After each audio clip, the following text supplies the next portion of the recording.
बिहार विधानसभा चुनाव में एनडीए को 202 सीटें मिली हैं। जेडीयू की वापसी हुई है और पार्टी ने 85 सीटें जीती हैं। वहीं बीजेपी को 89 और चिराग पासवान की एलजेपीआर को 19 सीटें मिली हैं, जबकि पिछली बार जेडीयू ने 43, बीजेपी ने 74 और एलजेपी ने 1 सीट जीती थी, जिसका मतलब है कि इस बार के चुनाव में एनडीए की सभी पार्टियों को पिछली बार के मुकाबले ज्यादा सीटें मिली हैं।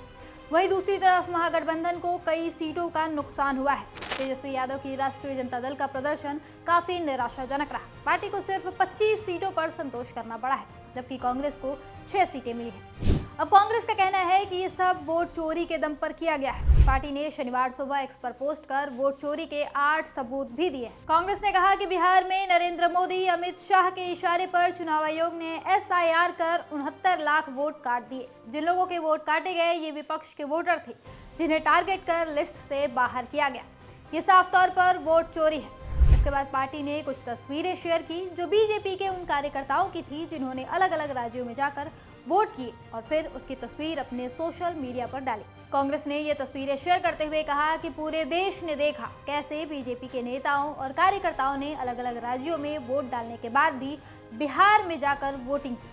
बीजेपी के कार्यकर्ताओं ने पहले दिल्ली, उत्तराखंड, बेंगलुरु, हरियाणा चुनाव में वोट किया, फिर उन सभी ने बिहार में भी वोट किया। वोट चोरी के तीसरे सबूत के तौर पर कांग्रेस ने एक वीडियो शेयर की जिसमें बीजेपी का पटका पहने लोग ट्रेन में सफर कर रहे थे। इसे शेयर करते हुए पार्टी ने लिखा, चुनाव के बीच बीजेपी ने स्पेशल ट्रेनें चलवाई जिसमें लोगों को टिकट दिलवाकर और गले में पटका पहनाकर अलग अलग राज्यों से बिहार भेजा गया ताकि वो बीजेपी को वोट दे सके। वोट चोरी का चौथा सबूत दिखाते हुए कांग्रेस ने लिखा, ज्ञानेश कुमार ने बिहार चुनाव की घोषणा के दिन यानी 6 अक्टूबर को प्रदेश में 7.42 करोड़ वोटर बताए। वहीं वोटिंग के बाद यानी 11 नवंबर को वोटरों की संख्या बढ़कर 7.45 करोड़ हो गई। सवाल है, बिहार चुनाव के बीच अचानक से 3 लाख वोटर कैसे बढ़े? पार्टी ने आगे रिपोर्टर्स कलेक्टिव की एक जांच रिपोर्ट का हवाला देते हुए लिखा, बिहार में एसआईआर की फाइनल लिस्ट आने के बाद रिपोर्टर्स कलेक्टिव को अपनी जांच में करीब 1.32 करोड़ से ज्यादा संदिग्ध वोटर मिले। 39 विधानसभा सीटों पर संदिग्ध वोटों की संख्या 3.76 लाख थी और इसमें से करीब 1.88 लाख नाम ऐसे हैं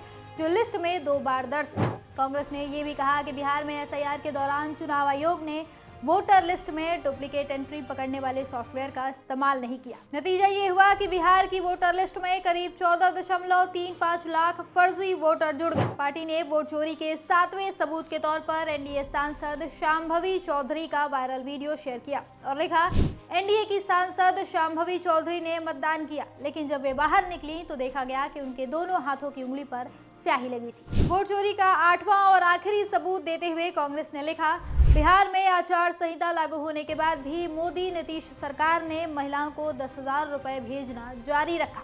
खास तौर पर ये किस्तें वोटिंग के दिनों के आसपास भेजी गई, मगर चुनाव आयोग ने कोई एक्शन नहीं लिया क्योंकि वे खुद इस वोट चोरी की मिलीभगत में शामिल है। कुल मिलाकर कांग्रेस का साफ साफ कहना है कि बिहार में एनडीए वोट चोरी के दम पर चुनाव जीती है और इस चोरी में चुनाव आयोग ने उसका भरपूर साथ दिया है। अब देखना होगा चुनाव आयोग कांग्रेस के इन आरोपों पर क्या सफाई देता है।